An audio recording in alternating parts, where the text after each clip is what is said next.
Welcome to the Neighborhood Series. My name is Sean Larson, real estate broker, presenting neighborhood tours to help you with your planning as you investigate different communities. If I can answer any questions for you, please let me know. Enjoy today's tour.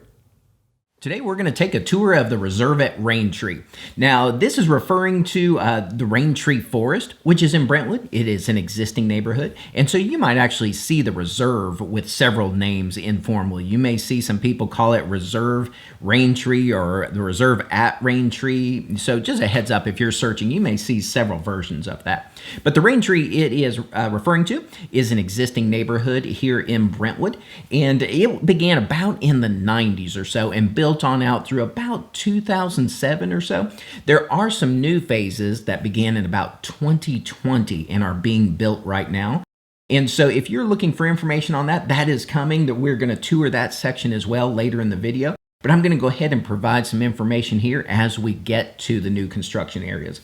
So as you see, this section is established. This is the section that started in the 90s or so, and like I say, built for probably about 15 or 17 years, somewhere in there.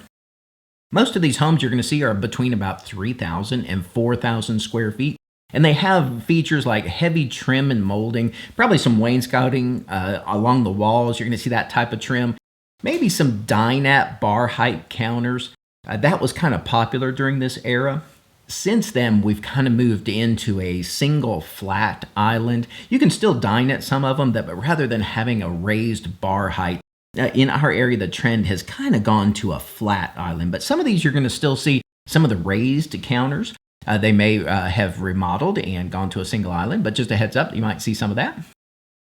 Granite countertops and high open foyers were common in these floor plans. You probably saw some columns in there. Some of those are decorative, some of those are supportive. So if somebody sees that and wants to do some remodeling, like always, you always do checking to make sure if you are dealing with a load-bearing post or not before you start removing those. You're going to see some stained grade cabinets. Cabinetry is something that kind of evolves.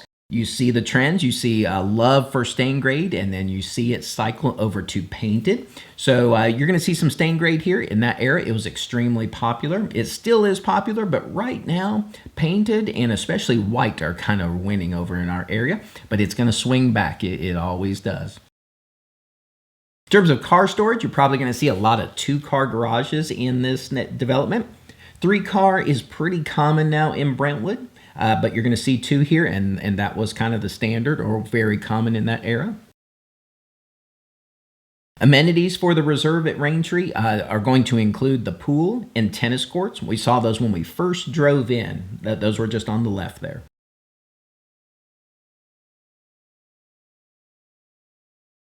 Nice thing about an established neighborhood like this is you can just see the mature trees, because a lot of those were planted, during development, during construction, and after you get enough years, you actually start, reaping the reward of that, and you start seeing mature vegetation.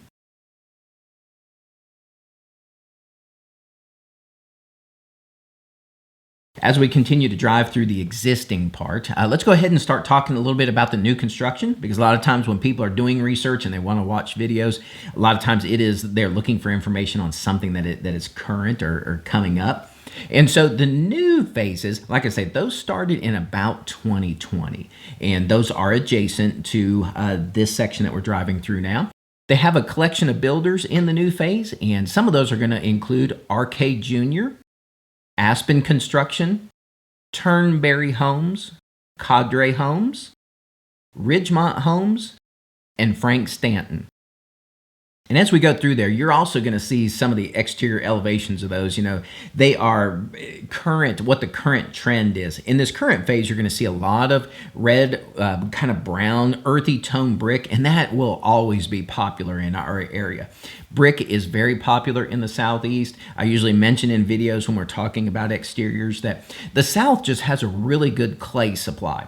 And so brick manufacturing and getting it local to builds is just an efficient process. And you're going to see brick kind of tapers off as an exterior material in locations where that's not the case, because the cost of transporting the brick starts affecting the homes a bit. So when you're local, and local means, just within the region, to brick manufacturing, it becomes one of the staples. And that's kind of in our area in Middle Tennessee. You're going to see a lot of brick.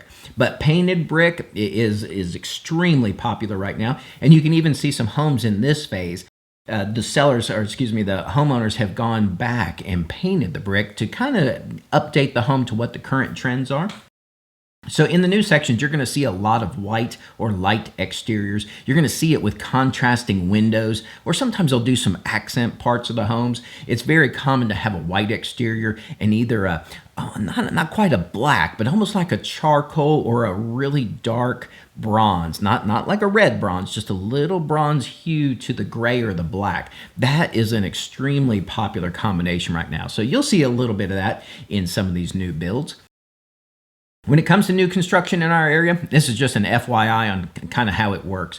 Most of the time, a developer goes in and they do all the infrastructure and all of the legalities and all the navigation with the municipality and the county to get it all done. They usually then go ahead and sell lots to the builders. Now, the builders can either build a custom home on it for, a buyer, or they can go ahead and put what is called either a spec home, meaning they built it on speculation that they'll sell it, or some areas they call it a market home, which means they build the home without a buyer in hopes that someone will come along, love the home, and buy it.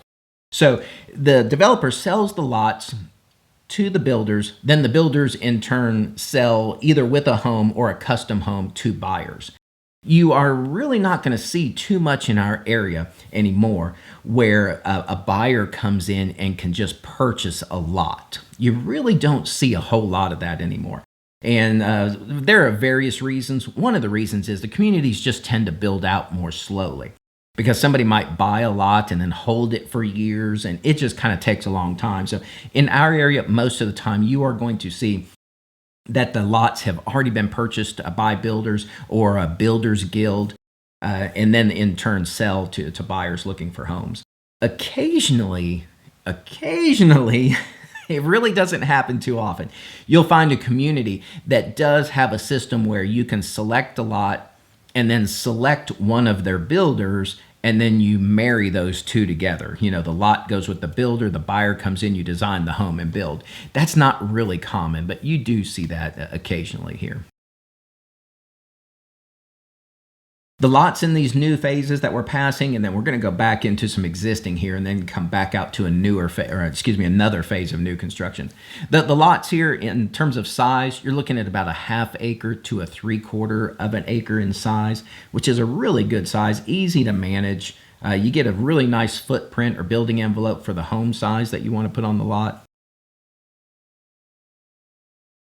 Kind of comparing the existing homes here to, what is going on in the new construction phases.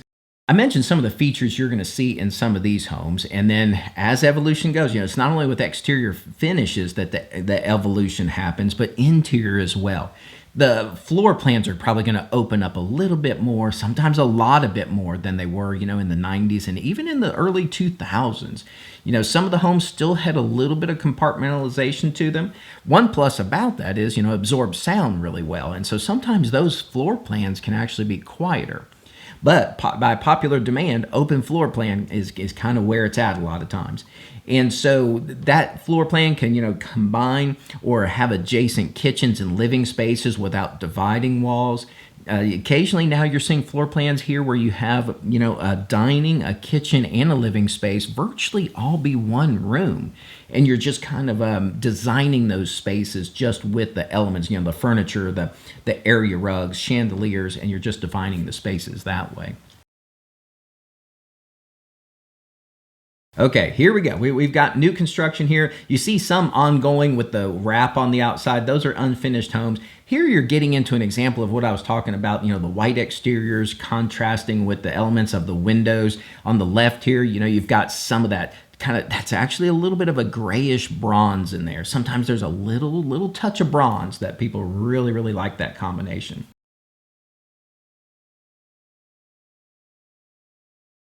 So a lot of these homes are going to have those open floor plans. They're going to have massive kitchens. Sometimes even multiple islands are starting to become popular here. Those are usually flat on top without bar raised heights at all. They're just good and flat. Large vaulted living spaces. That's not only going to be living spaces, but you're seeing a lot in the primary, sometimes even in the secondary bedrooms too. And when they vault those, a lot of times you see some beams up there. They're either cedar wrapped, sometimes painted, but those are really popular when you vault the ceilings, just to put some detail up there on the ceiling. Really big primary closets, sometimes multiple closets. A lot of that. Primary closets that are really large, multiples of those. Custom build outs in those closets.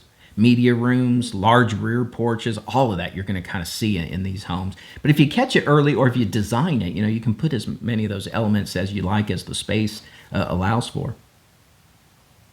Homes in this area, you're probably starting about 5,000 square feet on upwards.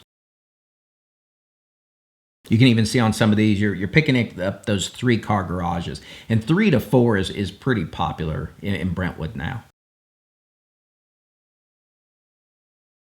If we want to run over some information that people love to hear when they're searching in our area, the school information. Schools for the Reserve at Raintree at this time, in case somebody looks in the future and zoning has changed, but right now it's going to be Crockett Elementary, Woodland Middle, and Ravenwood High School. All 3 of those are really close. Your Crockett Elementary and your Woodland Middle are right there at Crockett Park, which is an awesome park. I've got a separate video on that. You've got sports field. You've got an amphitheater there for summer concerts. It's where they shoot the July 4th fireworks. It's an awesome park. So anyway, those 2 schools border that park and are just down the road. And Ravenwood High School is just around the corner. It's not far at all. Other nearby schools include Kenrose Elementary, Sunset Elementary and Middle, and Jordan Elementary, which is brand new, and they'll also be putting a middle school on that Jordan Elementary campus. That'll be coming soon. Some private school options are Battleground Academy, Franklin Road Academy, and Brentwood Academy. So right up there with schools, everybody wants to know, where do I go get my groceries? Where do I get all my necessities? Well, right here at the Reserve at Raintree, you've got several options in several different directions. You can hop over to Nolensville, which is just a few miles down the road. There you have all your necessities. You've got major grocery. You've got a little bit of retail, not major services there. Nolensville, for the most part, is a smaller town, and they actually wish to keep it that way. But you have all your necessities there. You can also just hop out to Franklin, Cool Springs area. Cool Springs is kind of an adopted or an informal name for that area. Technically, it's part of Franklin, but it's where the Cool Springs Galleria is. Every possible consumer service or product you need is in that area. So you've got multiple brands of grocery stores, all your warehouse shopping, Sam's, Costco, big box home improvement, all of that is in the Cool Springs area. And then, of course, you have Franklin further down for some specialty shopping. Just as with accessing those, commuting's easy as well. You're just a few miles from I-65, so you're quick to jump to downtown Nashville. Downtown Nashville from here is probably going to be about 20 minutes or so in decent traffic, and then you adjust accordingly for either accidents or any rush hour. Medical is also a popular question. You've got a lot of that in Franklin as well as Brentwood. You've got your doctor's offices, dentists, things like that. If you need major medical, the closest one is going to be Williamson Medical Center, and that is in Franklin at the intersection of I-65 and Highway 96. But larger hospitals are downtown Nashville, and those include Vanderbilt, Centennial Medical Center, and St. Thomas.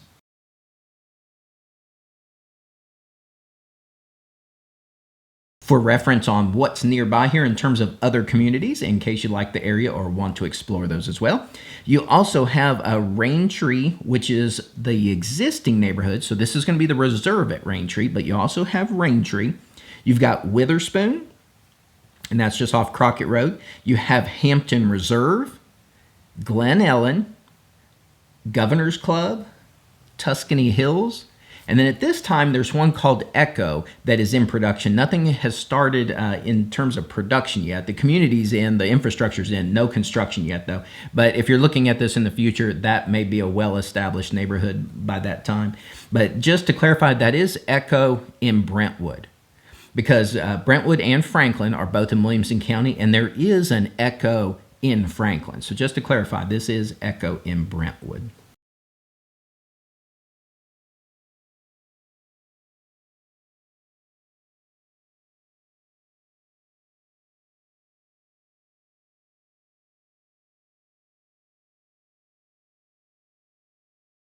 So as you can see, all these lots are prepared. All the infrastructure's in. You've got this one coming in right now. They are ready to go. So some of these are going to be spec homes where the builders decide to go ahead and build in hopes a buyer comes along. And sometimes buyers love that. Building does have a lot of decisions to it. I myself, in addition to being a real estate broker and also a general contractor, I love the building process. So if you want anything to do with building, just give me a shout. And that includes if you actually want to build a home. We're happy to work with you on that as well. But it really just helps my clients representing them, even if they're going with another builder in an existing neighborhood or something like that where the builders already have their lots. Because being a general contractor, I can help you through the phase, not only logistically with all the contract work, because a lot of times builders are going to use their contracts, not necessarily a state contract, but I can also help you through the process, making decisions, letting you know, is something correct? Is it not correct? Is it something we need to address? And a lot of times that actually makes for a smoother process as well for the builder, because people who build homes, especially if they've not ever done it before, have a lot of questions. And so the builders a lot of times are used to these questions, and many times it's just the answer is we haven't made it to that stage yet. And so walking through the homes during construction, I'm able to answer questions from my clients about, yes, we're on target. No, that comes later. And it's just more of a calming process, and they can kind of be more assured that their project is on target.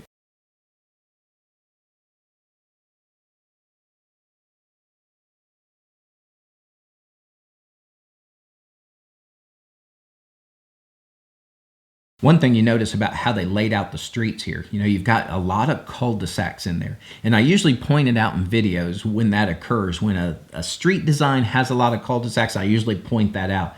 And sometimes it's just a personal preference. I like streets that flow. And I like it when you're in part of a community, you feel like you're in your own cozy pocket of the neighborhood. Which sometimes you don't quite get that if you're in a community that has just a lot of straight streets that are laid out in block format. But I like the ones like this where they flow and you've got cul-de-sacs. So once you're in your zone or your own pocket of the neighborhood, it feels like you're really at home and just not part of a 2-mile long straight street. So they did a really good job here laying this out. Some of that, when they're laying out, also plays a part. When Brentwood requires certain green buffers and certain green space, it's calculated in the density of the homes. So Brentwood doesn't allow you to just stack homes on top of each other, as many as you can fit. There's some requirements of the density of how many per acre, what kind of green space you have, what kind of green space do you need surrounding the neighborhood. So a lot goes into planning this and planning that they have proper catch basins for rainwater, and the density is just right for the housing. So when you drive through these and you see how it's done, you have even a greater appreciation for it.